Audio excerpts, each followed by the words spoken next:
Ito ay baked tahong, napakasarap. Kaya, yan ang ginawa ko. Hindi ko na nilagyan ng tubig, hinugasan ko yung tahong at saka nilagay ko sa kaserola. At saka hinintay ko lang siyang bumuka. Yan. Pag bumuka na, okay na yon. Tanggalin mo na. Huwag mo na masyadong patagalin kasi natatanggal din yung laman. Kaya yan, gumawa ako ng cheese sauce. Yun ay butter. Tapos lalagyan ko ng 1 tablespoon na harina. Ihalo mo lang mabuti yan hanggang mag-combine. Tsaka mo ilagay yung 1 cup na milk. Paunti-unti. Ihalo mo lang. Tapos, lagyan mo siya ng cheese. Kasi yun talaga ang flavor ng ating ginagawa.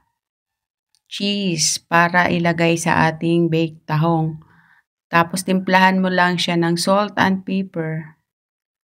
Yan, napakasarap niyan. O, diba, hindi tinipid sa sauce yung ating tahong. Yan, pag malapot na, okay na yan. Hanguin mo na.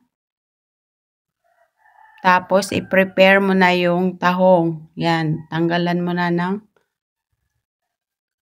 yung takip yung tahong mo.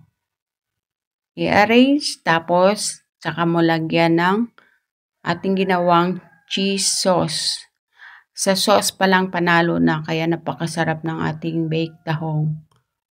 Yan, lagyan mo isa-isa. Tapos, after nyan, lagyan mo naman siya ng ating garlic. Yan. Dinurog na garlic. Yun ang nagpapasarap. Pag maraming garlic, pag na-bake na kasi yan, mag-combine yan doon sa ating cheese sauce, yung garlic, kaya mas masarap. Lagyan mo isa-isa. Yan, isang buo yan ang dinurog kong garlic. Kaya marami yan nilagay ko dyan sa bawat isa. Kasi inubos ko yung dinurog kong garlic. Ayan, o diba? I-bake mo ngayon siya doon sa 150 degrees for 30 minutes. O yan, ready. Ilagay mo na sa oven. Sarap niyan. Pwede mo siyang papakin.